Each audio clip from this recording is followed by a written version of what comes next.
شریعت کے خلاف بات کرتا ہے اور کہتا ہے کہ میں طریقت والا ہوں، یہ تو ایسی بےتکی بات ہے کہ شریعت والے علماء ہیں اور ہم طریقت والے ہیں، تو 2 مہینہ غسل نہ کریں، 10 انگوٹیاں پہلے نماز کا کوئی دکھانا، ہمیں ضرورت ہی نہیں نماز کی، ہمیں ضرورت نہیں نماز کی، ہم تو پہنچے ہوئے ہیں۔ تو یاد رکھیے شریعت کے بغیر طریقت کا وجود ہی نہیں ہے۔ اور اس کو ایک آسان لفظوں میں میں آپ کو بتا دوں کہ شریعت کیا ہے اور طریقہ کیا ہے، اس کو ذہن میں بٹھا لیجیے گا۔ شریعت حضور کا فتویٰ ہے، شریعت حضور کا فتویٰ ہے، اسی بولے آپ، شریعت حضور کا فتویٰ ہے، طریقت حضور کا طریقہ ہے۔ یہ فتویٰ اور طریقہ، اس میں بھی فرق بتاتا ہوں آپ کو۔ شریعت حضور کا فتویٰ ہے، طریقت حضور کا طریقہ ہے۔ 24 گھنٹے میں 5 وقت کی نماز پڑھو، یہ فتویٰ ہے حضور کا، فرض ہے پڑھو۔ طریقہ کیا ہے یا رسول اللہ آپ کا؟ کہ پوری رات عبادت کرو، یہ میرا طریقہ ہے۔ پیروں میں سوجن آ جائے، یہ میرا طریقہ ہے۔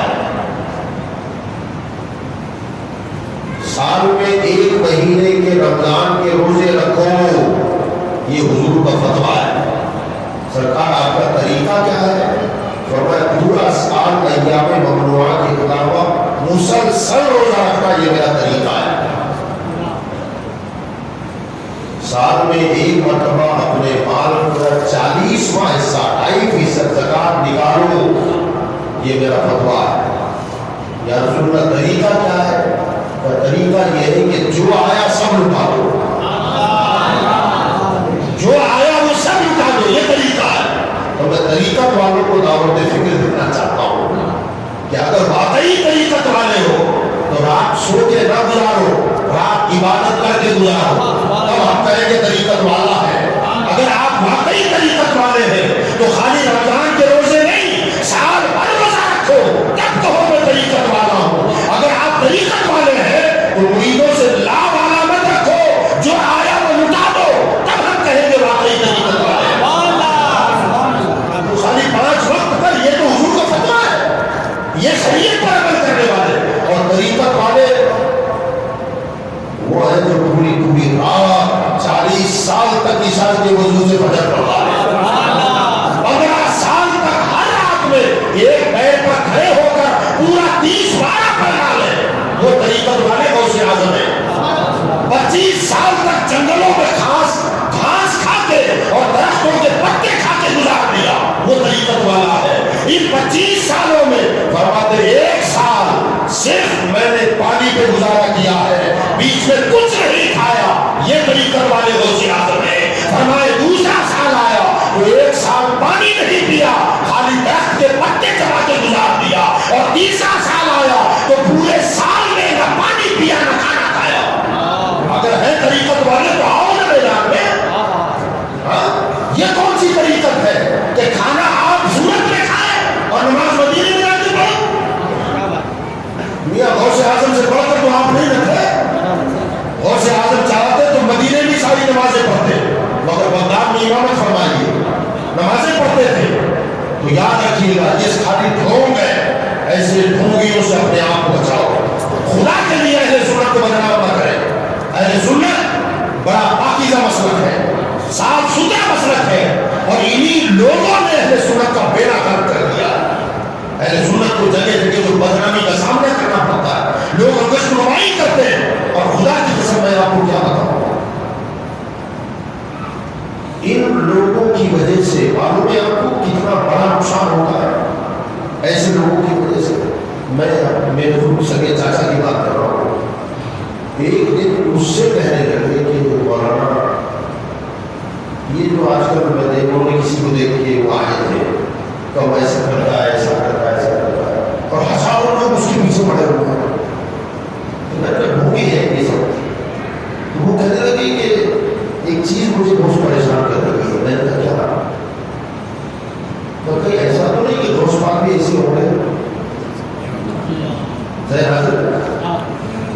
نہیں آدمی کی سوچ نہ جا رہی ہے. تو ہم نے غوث اعظم کو دیکھا نہیں ہے. لوگ کرامتیں بتاتے ہیں ویسے تھے ویسے تھے ویسے, ان کا بھی وہی حال ہے. ہم نے نظروں سے دیکھا ان کے پاس نمازوں کی پابندی ہے, چرس پی رہے ہیں, پان پی رہے ہیں, یہ کر رہے ہیں, الٹے سیدھے کام ہے, اور ہزاروں لوگوں کے پیچھے پڑے ہوئے ہیں. کبھی خیال آتا ہے کہ کبھی اس پاپی ایسے تو نہیں ہوں گے, ہم نے ان کو اللہ کا ولی سمجھ لیا, غریب نواز ایسے تو نہیں ہوں گے, کیونکہ اب یہ مرے گا تو مزار بنے گا, اور مزار بنے گا تو اس ہوگا, اور پھر وہی پیرا نبی پڑھنے وہی نامی پڑھانا, پیر صاحب کو اڑنا نہیں آتا وہی نہیں اڑاتے, او یہ دکھا دیا, وہ دکھا دیا, وہ دکھا دیا. تو میں نے کہا چاچا ان کی تعریف کرنے والے جاہل ہیں, غوث پاک کی تعریف کرنے والے عبداللہ محمد دہلوی ہیں. بڑے بڑے علماء نے ان کی تعریف کی ہے, اور ان کے تقویٰ شعاری اور پرہیزگاری اور ولایت پر گواہی اور شہادت جاہلوں نے نہیں دی ہے, اپنے وقت کے بڑے بڑے محدثوں نے دی ہے, بڑے بڑے مفسروں نے دی ہے. تو جاہلوں کے پروپیگنڈے سے کوئی ولی نہیں بنتا, اللہ جسے چاہتا ہے وہی بناتا ہے. تو میرے بھائی اور بزرگوں اور دوستوں, یہ ذہن آدمی کا ولیوں کی طرف سے میلا ہو جاتا ہے, اور پھر آدمی جو سچے ولی ہے نا ان سے بھی دور بھاگتا ہے. کوئی پرانے 800 سال بیت گئے, ان کا زمانہ تو ہم نے دیکھا نہیں, ہو سکتا ہے معاذ اللہ 100,000 بار معاذ اللہ کہ کہیں وہ بھی ایسے ہی نہ ہو. تو ایسے لوگوں سے, ڈھونگیوں سے اپنے آپ کو بچاؤ. جو شریعت کا پابند ہے, اگر اس میں کوئی چمتکار نہ بھی دیکھو مگر شریعت کا پابند ہے تو وہ اللہ کا ولی ہے. اور شریعت کا پابند نہیں, ہزار کمالات لکھا ہے اللہ کے ولیوں کو. اللہ تعالیٰ یاد رکھے, کرامت جو ہے نا, کرامت, ولی اپنی کرامتوں کا ڈھڈورا نہیں پھینکتا, اپنی بابائی نہیں چاہتا. ولی تو خاموش بیٹھا رہتا ہے, مگر جب ضرورت پڑتی ہے تو اپنی دکھا دیتا ہے. وہ کوئی تماشا نہیں ہے. آج کل بھابھیوں کی طرف سے ہوتا ہے. وہ ایک بدبخت کا میں نے ایک کلپ سنی تھی, کسی نے سنائی تھی, تو غوث صاحب کتنے پاور والے, اتنے پاور والے, میں بیٹھا ہوں, میرے پیٹ کو لگا کے دکھا دے. اردو والی بات ہے, غوث اعظم پاور والے تو یہ کر کے دکھا دے, تو کوئی چیلنج والا مسئلہ ہے. جب ضرورت پڑتی ہے تو ڈوبے لوگوں کو نکال بھی دیتے ہیں, جب ضرورت پڑتی ہے تو مردوں کو زندہ بھی کر دیتے ہیں, اور جب ضرورت پڑتی ہے نا تو نظر ڈال کر زندے کو مردہ بھی کر دیتے ہیں. مگر ضرورت کی چیز ہے. سرکار حضرت عیسیٰ علیہ السلام کے حوالے سے قرآن پاک ہے, وَأُحْيِي الْمَوْتَىٰ وَأُحْيِي الْمَوْتَىٰ, فرماتے ہیں کہ میں کوڑیوں کو شفا دیتا ہوں, مادرزاد اندھوں کو بینائی عطا کرتا ہوں, مردوں کو میں زندہ کرتا ہوں. مگر فرمایا تمہارے کہنے پر نہیں, بِإِذْنِ اللَّهِ, اس کے کہنے پہ. جب مالک کہتا ہے تو کر دکھاتا ہوں, اور تم کہو یہ کر دو, فرمایا یہ تمہارے کہنے پر کیوں کرو. تو یاد رکھیں, صاحب تقویٰ, صاحب پرہیزگار, جب تک کوئی مومن بندہ نہ ہو اس وقت تک وہ ولی نہیں ہو سکتا. ولایت کسی نے جنا چھڑا دیا, بھوت چھڑا دیا اور تعویذ دے دیا, یہ کوئی کمال تھوڑی ہے, یہ بڑی بات نہیں ہے, یہ عمل ہے, عملیات کی دنیا ہے. عامل ہونا غلط ہے, ولی ہونا غلط ہے. ہم نے عامل کو کوئی ولی سمجھ دیا ہے. غالب کانپور کی بات ہے, ایک اللہ والے تھے, مسجد میں بیٹھے رہتے تھے ہمیشہ, وہیں پر ایک عامل صاحب تھے, ان کو پتہ نہیں کیا سوچی اور آ گئے ان کے پاس, اور آ کر کہنے لگے حضرت جی کیا کھائیں گے آپ.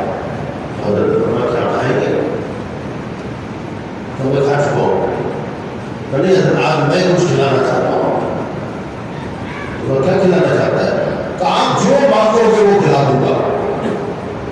حضرت نے فرمایا کیسے, تو اگر میرے قبضے میں 40 جن ہیں, کوئی بھی چیز کی ڈیمانڈ آپ کریں میں بھی وظیفہ پڑھ دوں گا اور جتنا آپ میرے لیے حاضر ہو جائے. حضرت نے فرمایا جائے تو اپنا کام کر, مجھے اپنا کام کرنے دے, میں اللہ مصروف ہوں, تو جان تیرے جان جان, مجھے اس سے کیا لینا چاہتا. وہ کہنے لگا حضرت جی آج کو آج جتنا مجھے کھلا دیا ہوگا, آپ کو کھانا پڑے گا, آپ بولیے خالی کیا کھانا چاہتا. اب وہ ضد کرنے لگا, تو حضرت نے فرمایا تو ٹھیک ہے, میں نے سنا ہے کہ